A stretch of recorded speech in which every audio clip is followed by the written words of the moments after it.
সুন্নতকে সমাজে প্রতিষ্ঠা করার জন্য নিয়ত করি, চিন্তা করি, মনে ফিকির করি, জিকির করি, তাদের উদ্দেশ্যে বলতে চাই যে আমাদের সেইভাবে আজকে একটা গানে আমরা শুনতেছিলাম যে লাঞ্ছনার কাছে আমরা কিন্তু সবকিছু হেরে যাব না। আমাদের লাঞ্ছনা যেন আমাদেরকে বশীভূত করতে না পারে। প্রথমত আমি যে মেসেজটা দিতে চাই, এক নম্বর মেসেজ হচ্ছে যে আমরা পৃথিবীতে যারা আসছি আমাদের পৃথিবী থেকে আবার চলে যেতে হবে। আমাদের মাইন্ডসেটটা চেঞ্জ করতে হবে। আমরা সবসময় ভাবি কি পেলাম না, কি পেলাম না, কি পেলাম না, কিন্তু আমরা একবারে ভাবি না কি দিলাম না, কি দিলাম না, কি দিলাম না। আমি আজ থেকে আপনাদের অনুরোধ করব, আর সবিনয় অনুরোধ করব, করজোড়ে অনুরোধ করব, আজ থেকে আপনাদের এই মাইন্ডসেটটা চেঞ্জ করতে হবে।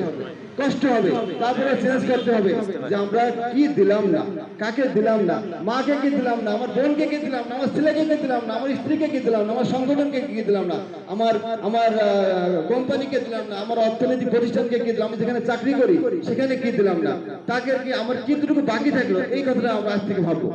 তারপরে যতটুকু পাবো এটা আমাদের বোনাস মনে হবে, ঠিক কিনা? যতটুকু পাবো এতটুকু কি হবে, আনন্দ পাবো। কিন্তু আমরা সবসময় যদি চিন্তা করি কি পেলাম না, কি পেলাম না, আমাকে দিল না, মালিক আমাকে ফাঁকি দিল, আমাকে আমাকে জুলুম করলো, তাহলে কিন্তু আমরা সারাদিন আমরা পেরেশানি হতে থাকবো, ঠিক কিনা? আমার দুলাল ভাই একটা কথা আমার সাথে কন্যাকাটি করছিল, আসলে সত্যি কথা। আমরা যারা শ্রমিক আছি তারা আমি একটা কথা প্রায় বলি, শ্রমিকরা আমরা সবসময় ভাবি আমরা মনে হয় বঞ্চিত হচ্ছি, আমরা মনে হয় ফাঁকিবাজির ভিতরে পড়ে যাচ্ছি, আমাদের ধোকা দিচ্ছে মালিকরা, আর মালিকরা মনে করে এই শ্রমিকরা আমাদের ফাঁকি দিয়ে সব ধ্বংস করে চলে যাচ্ছে। এই শ্রমিক এবং এই মালিকদের মাঝে এই গ্যাপ পূরণের দায়িত্ব আমাদের এই শ্রমিক কল্যাণ ফেডারেশন নিতে হবে, ঠিক কিনা? আজকের এই যারা নেতৃবৃন্দ, নতুন নেতৃবৃন্দকে আমি শুভেচ্ছা জানিয়ে তাদের কাজকে আরো সুন্দরভাবে যারা করতে পারে এবং তাদেরকে আমি বলতে চাই তারা যেন এই দায়িত্বটা পালন করতে পারে যে শ্রমিক এবং মালিকের মধ্যে যে ব্যবধান, যে গ্যাপ আছে, এটা যেন পূরণ করে। আমাদের রাসূল সাল্লাল্লাহু আলাইহি ওয়াসাল্লাম আমাদেরকে কি শিখিয়ে দিয়ে গেছেন? আমাদের রাসূল সাল্লাল্লাহু আলাইহি ওয়াসাল্লাম কিন্তু শ্রমিক ছিলেন, মালিকও ছিলেন, কি ঠিক কিনা? শ্রমিক ছিলেন যখন তিনি যে দায়িত্ব পালন করেছেন সেটাও আমাদের সামনে আছে, উনি মালিক ছিলেন যখন তখনও কিন্তু আমাদের সেই দায়িত্ব, সেই নজির আমাদের সামনে আছে। হযরত ওমর রাদিয়াল্লাহু সময় হযরত ওমর রাদিয়াল্লাহু যখন মরুভূমিতে গেছে তখন এক রাখাল কি চালাচ্ছে, মেষ পরিচালনা করছে, সেখানে যে বলল যে ভাই তোমার একটা ছাগল বা মেষ আমাকে দাও না, তোমার মালিক তো নাই। বলছে তুমি কে? আমার মালিকটাই কি হয়েছে, আমার একমাত্র মালিক, আমার রব আমাকে দেখছে। তাহলে কি একজন শ্রমিকের ভূমিকা এটা হবে যে মালিক থাকবে না, কিন্তু মালিকের সম্পদ আমার কাছে যেটা থাকবে তার পূর্ণ হেফাজত করার দায়িত্ব আমার। আবার মালিক হিসেবে সে কি শিখে দিয়ে গেছেন? মালিক হিসেবে শিখে দিয়ে গেছেন যে একজন শ্রমিক যখন কাজ করবে তার ঘাম শুকানোর আগেই তার পাওনা পরিশোধ করতে হবে। মালিক হিসেবে আমাদেরকে সেটা শিখে দিয়েছেন, আমি সেই দিকে যাব না, এটা আমরা সবাই জানি। আমি আরেকটা মেসেজ আপনারা দিতে চাই, আমরা কিন্তু এই 5ই আগস্টের বিপ্লবকে সামনে রেখে আমি দুটো একটা কথা বলতে চাই। 5ই বিপ্লবে আগস্ট কিন্তু যারা শহীদ হয়েছেন, সেই এসএসসি পড়া ছেলেটা যখন তার গুলিবিদ্ধ হলো, তাকে তার বন্ধুরা নিয়ে যায়, তার বাড়িতে নিয়ে গেল, ওটা দেখে তার মা সঙ্গে সঙ্গে মারা গেল এবং তার বাবাও কিছুদিন পরে মারা গেল। এখন দেখেন আপনাদের সবার কয়টা বাচ্চা থাকে? একটা বাচ্চা, দুইটা বাচ্চা, বড় 3টে বাচ্চা থাকে। এই যুগে কালে এত বেশি বাচ্চা থাকে?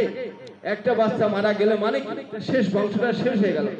তারা এই যে আমাদের আপামর জনসাধারণ, ছাত্র জনতা, শ্রমিক, সব ধরনের মানুষ এই যে বিপ্লবের দিনে, এই আগস্টের দিনে আমরা এত জান, এত রক্ত দিয়েছে কেন? আমাদের ভাই বলেছে শুধুমাত্র কিন্তু আমরা নির্বাচনে যাব, জিতবো এই জন্য না, আমরা কিন্তু একটা পরিবর্তন চাই। এমন পরিবর্তন চাই কিনা সেই আলোকে আমি কথা বলতে চাই।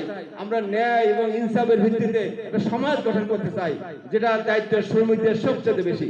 শ্রমিক ভাই না থাকলে দেশের অর্থনৈতিক চাকা ঘুরবে না, দেশের তালিকা শক্তি উর্বর হবে না। সেই জন্য শ্রমিক ভাইদের কাছে সেই দায়িত্ব তুলে নিতে হবে। শুধু কি পেলাম না এটা দেখবেন না, কি দিলাম না এটা একটু দেখেন। আমাদের কিন্তু আমাদের সামনে অনেক দায়িত্ব। আমাদের আরেকটা মেসেজ আমি দিতে চাই, সেই 5ই আগস্টের বিপ্লবের পরে আমরা কিন্তু এক রাক্ষস বিভিন্ন রাবণের বেশি আমাদের সামনে ধরা দিচ্ছে। কখনো আনসার লীগ হয়ে আসছে, কখনো রিক্সা ব্যাটারি লীগ হয়ে আসছে, আজকে ইসকন লীগ হয়ে আসছে। সামনে কিন্তু অপেক্ষা করেন ট্রাম লীগ হয়ে আসতে যাচ্ছে। আমরা একটা জিনিস জানতে চাচ্ছি, এই ভারতীয় উস্কানিমূলক বিভিন্ন ধরনের চিন্তা করে কথাবার্তা বলে আমাদের এই বাংলাদেশের শান্তির দেশটাকে অশান্তির দাবানলে জ্বালিয়ে দিতে চায়। বাংলাদেশকে ভেঙে টুকরো করে দিতে চাই, বাংলাদেশের মানুষ যে শান্তিতে আছে শান্তি নষ্ট করতে চাই। আমরা ওদিকে কান দেব না। আপনাদের একটা মেসেজ দিতে চাই, সেটা হচ্ছে আমরা যারা একসাথে বসবাস করি, আমাদের হিন্দু ভাই আছে, আমাদের শ্রমিক ভাই যারা হিন্দু আছে, যারা বিভিন্ন প্রতিবেশী আছে, তাদেরকে একটা জিনিস বলতে চাই যে বিদেশিদের কথাই আপনারা কান দেবেন না। আমরা তো ভালো আছি, আমরা তো শান্তিতে আছি। একজন প্রতিবেশী একজন হকদার হয়ে থাকতে চাই, সেই জন্য আমি এই মেসেজ দিতে চাই। আর আমরা অনেক কিছু দেখেছি, আমরা আওয়ামী লীগ দেখেছি, আমরা বিএনপি দেখেছি, জাতীয় পার্টি দেখেছি, সবার দেখা শেষ। আমরা চাই নতুন বাংলাদেশ। এই জন্য আমরা বলে দিতে চাই দাঁড়িপাল্লায় ভোট চাই। ঠিক আছে, সবাইকে আহ্বান রেখে এবং সংঘবদ্ধভাবে কাজ করার জন্য, ধৈর্য ধরার জন্য এবং কারো উস্কানি থেকে মাথা না খাটায় শান্ত শিষ্টভাবে সবর করে আমরা বাংলাদেশটাকে আরো এগিয়ে নিতে চাই। আজকের এই সংক্ষিপ্ত কথা, আমার মেসেজ অনেক কিন্তু এখনই মানে পিঠে হাত দিয়ে শুরু হয়ে গেছে, সময় পারমিশন দিচ্ছে না। অর্থাৎ আপনাদের আমি দুঃখিত, মেসেজ করে দিতে পারলাম না, যতটুকু দিলাম ভুল হয়ে যেতে পারে, ক্ষমা সুন্দর দিতে আপনাকে দেখবেন, আমার জন্য দোয়া করবেন, আমার পরিবারের জন্য দোয়া করবেন। সবাইকে সালাম এবং নেতৃবৃন্দদের ভালো কাজ করার আহ্বান জানিয়ে শেষ করছি।